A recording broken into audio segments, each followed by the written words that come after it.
Hello, everyone. Thank you all for joining us again for our ChiBizHub November 2020 Spotlight. We are super excited to bring you one of our trusted partners that we've been working with for several months now, which is Ms. Terrand Smith of 37 Oaks Consulting. Thank you so much for joining us. And so I know that our audience is definitely eager to learn more about you and what your organization does. So if we could actually start there, Terrand, with tell the audience who 37 Oaks is and who your organization serves. Well, first of all, thank you for having me. It's always a pleasure to work with ChiBizHub, as you mentioned, one of my trusted partners. So thank you for this. So 37 Oaks is a consulting company, and we mostly focus on commerce. We believe in really unlocking the power of local commerce. So a lot of the businesses that we work with are growing product-based businesses that come from our communities, our neighborhoods, and basically they're trying to diversify. They're trying to grow their business either through e-commerce, through wholesale, through storefronts, or even mobile retail, which is considered like food trucks and pop-ups. So really what we do is we support them through that process. We educate them, we prepare them, because we know that having profitable, sustainable, and scalable businesses is really gonna help our communities grow. That's amazing. Thank you so much, Terrand. And I've been fangirling at all of the resources that you've been putting out there, and especially because you've also been doing it in Spanish.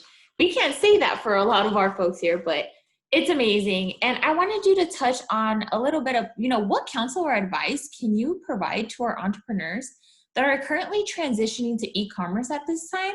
Mm-hmm. Because we all had to pivot because of COVID-19, but I feel like you are like the guru and the expert to do that on the e-commerce side. So you can expand on that.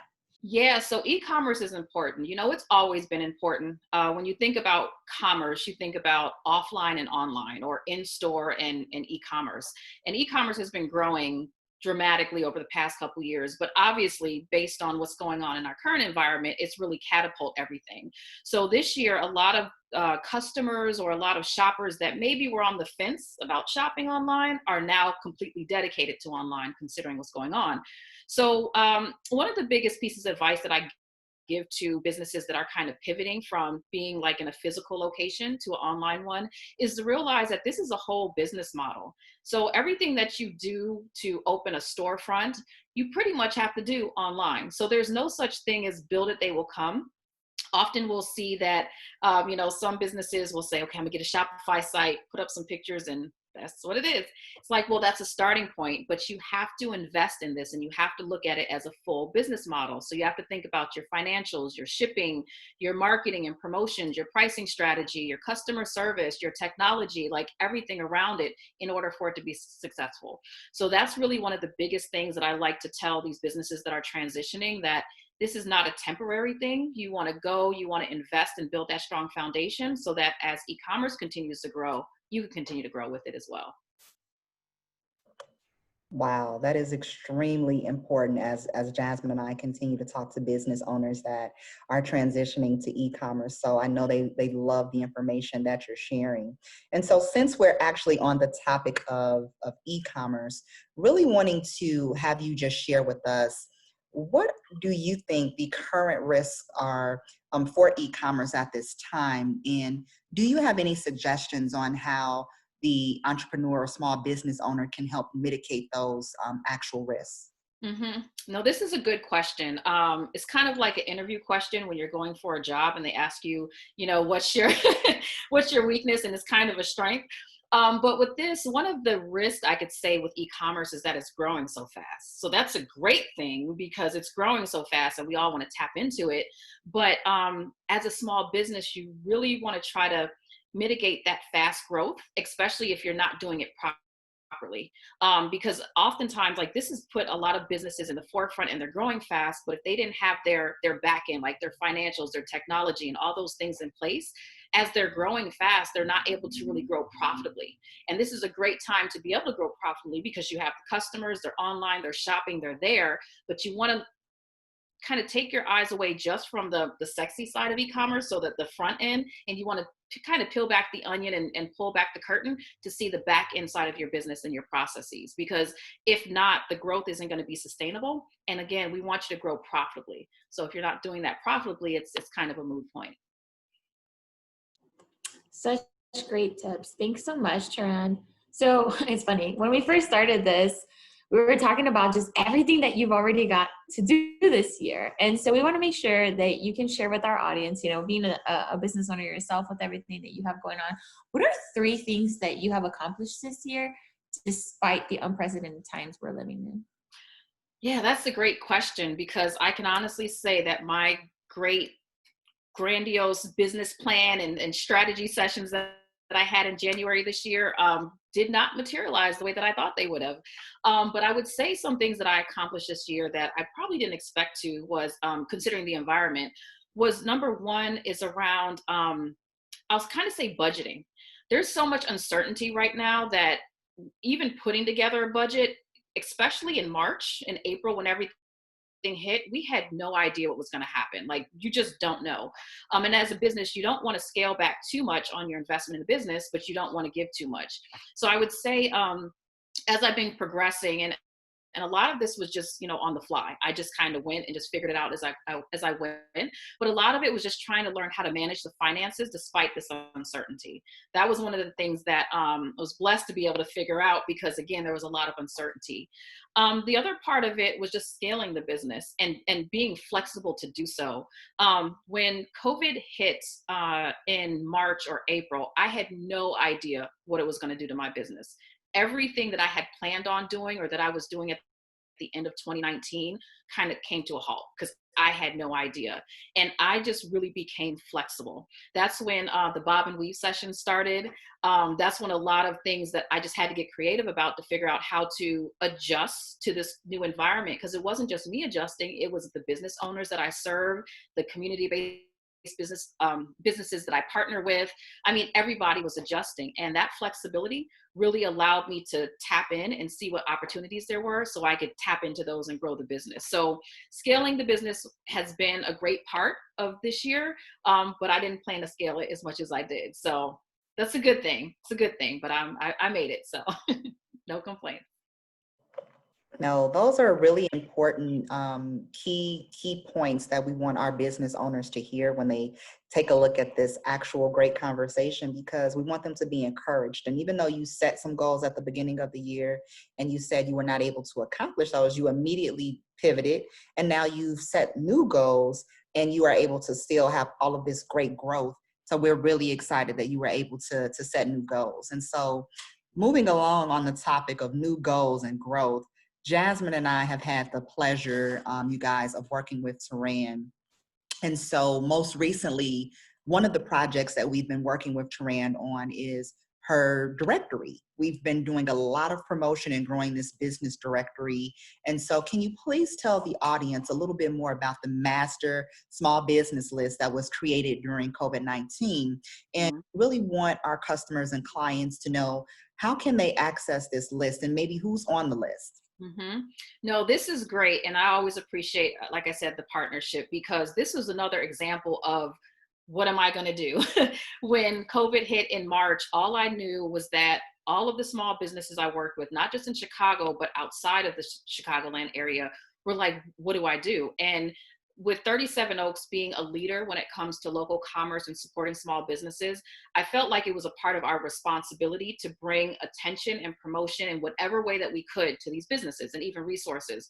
So when I came up with this list, it was really, the genesis of it was, I saw a lot of lists floating around because I work with a lot of community-based organizations, and they all had their list for their own particular neighborhoods. But I'm thinking, if you are a customer or a shopper and you're looking for something, but you're not on the distribution list or the email list of this particular organization, you're not going to tap into their businesses within their community. So 37 Oaks, we're not dedicated to any particular neighborhood. We're all over. So I said, well, why don't we kind of take that lead to kind of consolidate and curate this list of businesses where it makes it easy for shoppers to support local and support small when they're ready to make a purchase. So when we started to put this together, that's when we connected, because same with ChiBizHub, you have a lot of connections and agencies and organizations around the city. So we're like, how do we come together to do this? And we really wanted to talk to businesses that were not only in a specific segment of business. So we want to do food businesses, we want to do fashion, accessory, beauty, health, name it. We wanted to do storefront businesses and home-based businesses, e-commerce businesses, everything. We wanted to really tap into what does small business look like in Chicagoland, and we wanted to really represent them well. So we've been really focused on building that list, as you mentioned, through email blast and social media and all these different ways to get the word out, so that, again, customers, when they're ready to make that purchase, they can go to 37oaks.com/support small. That's so amazing. Thanks so much for that, Terrand. I mean, that business is going to continue to grow. I feel it. And so we wanted to talk a little bit about, as a small business owner, can you share the importance of consumer shopping small and purchasing from local businesses in the communities? Yeah, this is critical. This is our ethos. This is what we're built on. Many may know that my background is in corporate retail. I spent about 20 years working at the corporate offices of these massive, like Fortune 50 companies, and they're amazing, and they all have their place when it comes to shopping and commerce. But when it comes to small businesses, like, these are the businesses that employ us. They're the businesses that make the quality of life within our communities better. They're the ones that keep our streets occupied, and their dollars circulate more within the community versus the larger organizations. So it's important to shop small, because these are the businesses that really support the communities that they're in.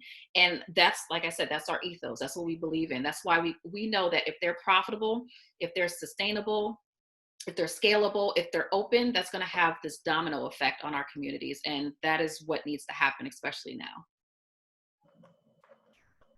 Thank you. Thank you so much for sharing. And so I want to talk a little bit about what we're actually about to embark on in a few weeks. And so that's Small Business Saturday. Jasmine and I have been working diligently, and we have a lot planned for the business ecosystem. And so if you could share one piece of advice that you have on how we can support the small businesses during these challenging times, what would that be for Small Business Saturday?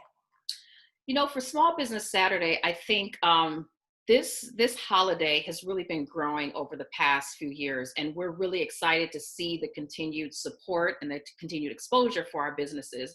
And I think one of the biggest things is to, I would say, consider small first. Sometimes with small businesses, they're not in our face as much as Amazon or Walmart or Target. So it's easy to take the more simple route, to just go on Amazon and just get all of your orders from there, because it's simple. They have the technology, they have the deep pockets, they have the resources to do that. And our small businesses may not at this point, but it doesn't mean that their products and their services aren't valuable. And they're not high quality. So I would say, although it may not be as convenient for you to go to an app and just buy everything from, a small business owner, I encourage all of the shoppers out there to take the time to really see what their neighborhoods have to offer, whether it's through e-commerce or whether it's through a storefront business. It's similar to what we're doing with SiconiStore.com.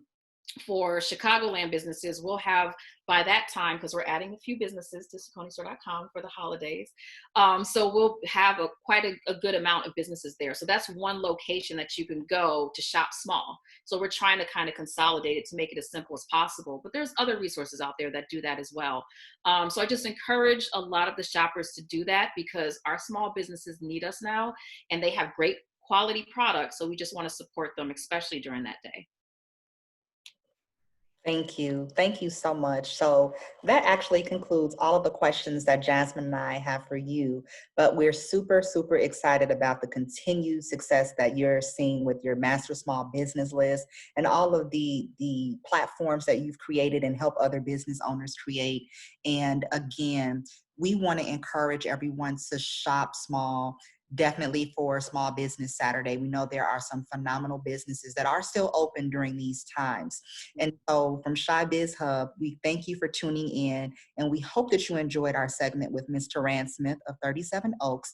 Jasmine and I will have more segments throughout the month with other small business owners to share their journeys and what they're doing to actually support Small Business Saturday. So until next time, have a great day.